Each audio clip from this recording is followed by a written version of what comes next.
이야기는 이 세상 어딘가 아주 깊게 숨겨져 있는 곳, 극히 일부만이 그 존재를 알고 있는 곳. 수로왕의 왕비 허왕옥이 아유타국에서 가야로 오면서 전파되었다고 하는 전설 속의 종교 해동밀교의 본산에서 시작합니다. 현 해동밀교의 교주인 제 145대 교주 서배국은 호법들을 기겁하게 만들 정도의 광기에 물들어 거침없이 피해 재물을 악신에게 바치고 있는 상황. 과연 해동밀교에서는 무슨 일이 벌어지고 있는 것일까요? 한편 어둠이 드리운 서울의 한 성당에는 을씨년스러운 먹구름과 까마귀들이 즐비합니다. 무리로 비치는 까마귀들과 그걸 밟고 나타난 한 사람의 신부. 성당 안에서는 미사를 준비하는 사람들과 한 여성의 모습이 보입니다. 그리고 검은 사제복을 입은 신부는 무언가 큰 결심을 하는 것처럼 보이죠. 평범하기 짝이 없는 미사 진행, 어딘지 모르게 우울한 표정의 여성과 기묘한 안개가 보입니다. 무슨 일이 벌어지는 걸까요? 안개를 일으키면서 나타난 이 인물은 바로 박신부. 이름은 윤규. 흔들림 없는 신앙심과 강한 의지를 지닌 그는 악마들을 무찌르기 위해서라면 파문도 두려워하지 않는 사람입니다. 그리고 그런 박신부가 마주한 악마의 정체는 놀랍게도 모습을 드러내라!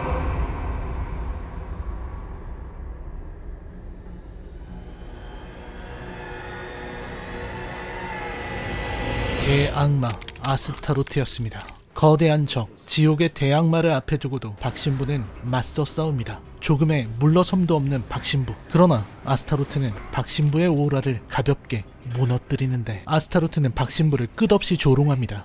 이 땅의 모든 곳이 나의 땅이다. 그의 대사를 통해서 그가 박신부의 아픈 과거를 모두 알고 있고 개입했었다는 걸 짐작할 수 있죠. 박신부는 그런 아스타로트의 도발에 힘을 모아 일격을 날려보는데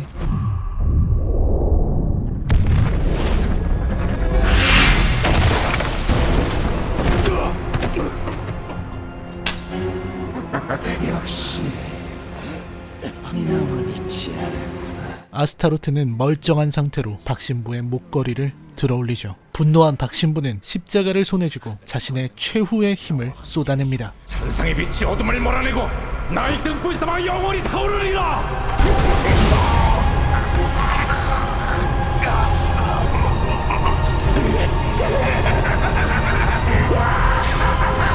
하지만 박신부의 힘만으로는 아스타로트에 대적할 수 없다는 걸 재확인할 뿐 아스타로트는 건재합니다. 더 이상 버틸 힘이 없는 박신부는 한계처럼 보입니다. 그런데 알 수 없는 붉은 기운이 아스타로트를 공격합니다. 박신부의 능력과 권능에도 끄떡없던 아스타로트는 고통을 느끼기 시작하죠. 아스타로트를 공격한 것은 아까부터 성당에 있던 한 젊은 여성이었습니다. 그리고 그녀의 뒤에 보이는 저것은 힌두교의 신 에엄명왕 라가라자의 그림자. 여성의 정체는 승희였습니다. 승희의 몸에 닥친 위협을 감지하고 승희의 안에 갇힌 신이 반응한 걸까요? 지금 승희는 에엄명왕의 힘이 겉으로 드러나 의식이 없는 상태로 보입니다. 그리고 그때 에엄명왕의 힘을 쓰기에 승희의 몸은 턱없이 약한 상태. 승희는 쓰러지지만 아스타로트가 받은 충격은 여전히 엄청난 것 같습니다. 그리고 승희가 시간을 벌어준 덕분에 박신부가 정신을 차리죠. 박신부는 끝내 아스타로트를 물리치지만 아스타로트로서는 잠깐의 나들이에 지나지 않았던 듯 의미심장한 말을 남기고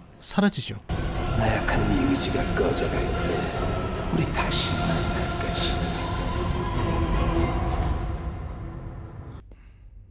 인사 못 드리고 갑니다, 신부님. 그리고 박신부는 승희의 존재를 인식하지 못한 채 떠나버립니다.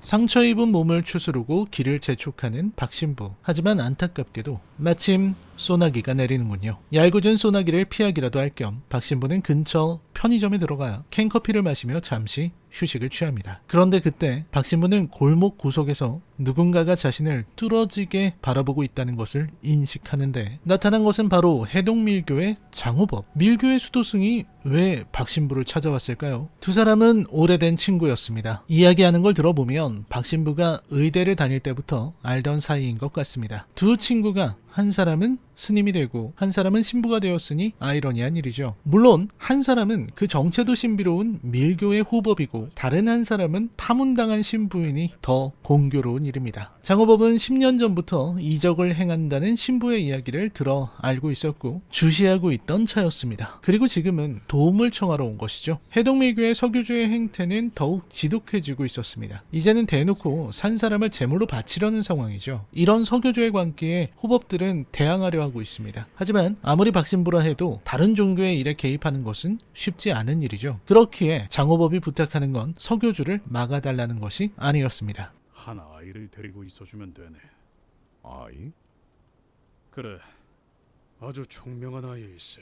아이라는 말에 표정이 어두워지는 박신부. 박신부가 의사의 길을 포기하고 엑소시스트가 된 것도 한 여자아이의 일 때문이었습니다. 의사임에도 고통을 호소하는 아이를 치료해주지 못했고 악마에게 조롱당했을 뿐인 무력했던 자신의 모습이 떠올랐던 것일까. 박신부는 그저 괴로운 표정을 지을 따름입니다. 장호법은 버스 티켓을 건네고 박신부가 오지 않더라도 원망하지는 않겠다는 말을 남깁니다. 그리고 약속한 날 그렇게 막 뛰어들면 어떡해요?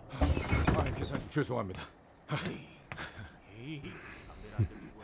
박신부는 장호법과 함께 해동밀교로 향하고 준우에 대한 이야기를 듣습니다. 모든 호법들을 스승으로 모시며 몇 세기에 한 번 나타날 만큼 대단한 재능을 자랑하는 천재소년. 호법들은 정말 부모처럼 준우를 키웠기 때문에 서교주와 결판을 내는 동안 준우가 휘말릴 것이 두려워 믿을 수 있는 박신부에게 잠시 맡기려던 것이었습니다. 하지만 서교주는 더욱 위험한 인간이었습니다. 온갖 악신을 불러내 힘을 얻으려는 서교주는 끝내 넘지 말아야 할 선을 넘는데 그가 바칠 마지막 재물이었네.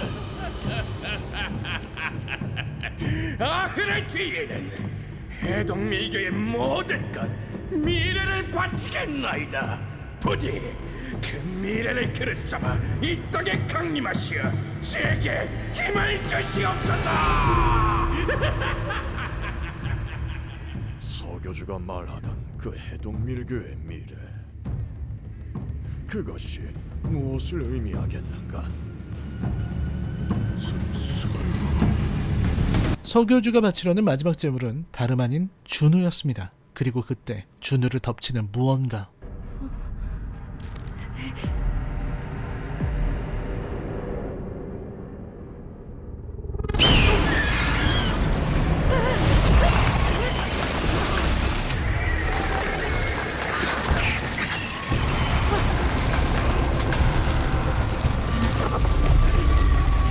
한편 이런 긴박한 상황에 마침 해동밀교를 찾아온 또 다른 손님 한 사내가 있었는데 해동밀교의 정문을 부수면서 나타난 남자. 현암의 목적은 무엇일까요?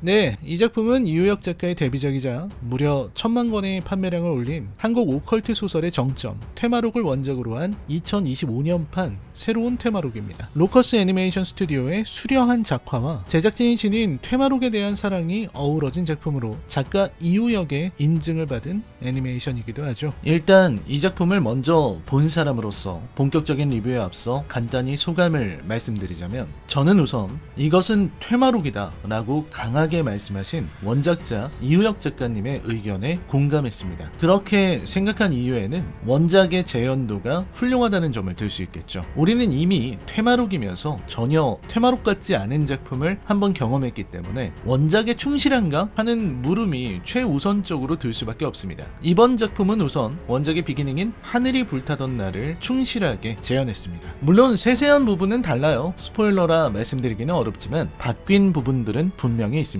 초반에 아스타로트와 승희가 나오는 장면도 애니메이션의 창작인 것처럼요. 하지만 적어도 작품의 큰 줄기를 건드리지 않고 이야기 전달을 조금 더 원활하게 하기 위한 각색 정도로 보이기 때문에 거슬리는 부분이 없다는 점이 장점입니다. 아무래도 팬들은 27년 전의 기억 때문에 각색에 민감할 수밖에 없다는 걸 저는 아주 잘 압니다. 이 작품에 나온 각색들은 대부분 현대화 그리고 대중들을 사로잡기 위한 퀄리티 상승을 목적으로 했다는 설명을 들었습니다. 저 역시 고개를 끄덕이게 되더라고요. 또다시 실망하면 어쩌나 하고 가슴 졸이는 팬분들은 그 걱정은 잠시 내려두고 영화관으로 가셔도 될 것 같네요. 캐릭터의 구현은 어차피 많은 사람들의 마음속에 그리고 있던 각자의 박신부, 현암, 준우, 승희가 다 다를 것이기에 개인차가 있겠지만 마찬가지로 원본을 크게 해하지 않는 면에서 좋은 디자인이 나왔다고 생각합니다. 완벽한 미소년이 된 준우와 파격적인 스타일로 변한 승희가 과감한 디자인 변화라 말하면 엄청난 덩치의 박신부는 수염과 흉터를 제외하면 원작 그대로고 현암은 조금 젊어졌다는 걸 제외하면 마치 원작의 현암처럼 보였다는 것이 제 의견입니다. 무엇보다 애니메이션이라는 점에서 좋은 점수를 줄 수 있다고 생각합니다. 이게 실사화로 만들면 현암의 태극기공이라든지 준우의 도술이나 박신부의 오라가 좀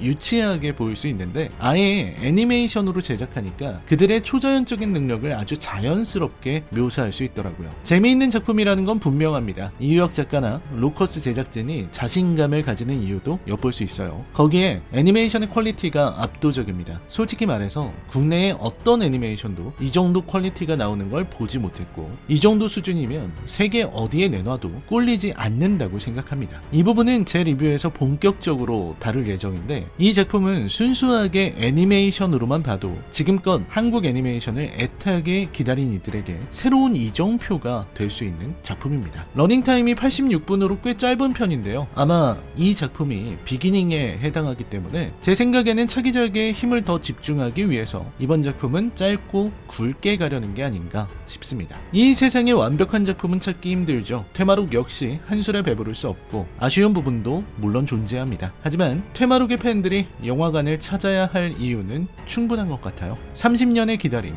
27년 전의 상처, 그 모든 것을 뛰어넘어 퇴마록이 우리의 앞에 와 있기 때문이죠. 자, 그럼 제 자세한 의견은 다음 리뷰에서 말씀드릴 테니 그건 영화를 관람하시고 난 후에 보시면 될 것 같습니다. 폭주하는 서교주, 해동밀교의 운명, 박신부와 현암, 그리고 준우의 앞날은 어떻게 이어질까요? 박신부를 돕고 쓰러진 승희의 이야기는 또 어떨까요? 퇴마록의 그 모든 것의 시작이 되는 이야기, 하늘이 불타던 날, 2025년 2월 21일 팬이라면 절대 놓칠 수 없는 애니메이션 한국의 오컬트를 시작한 그 전설의 작품이 마침내 30년의 시간을 넘어 우리의 앞으로 찾아옵니다.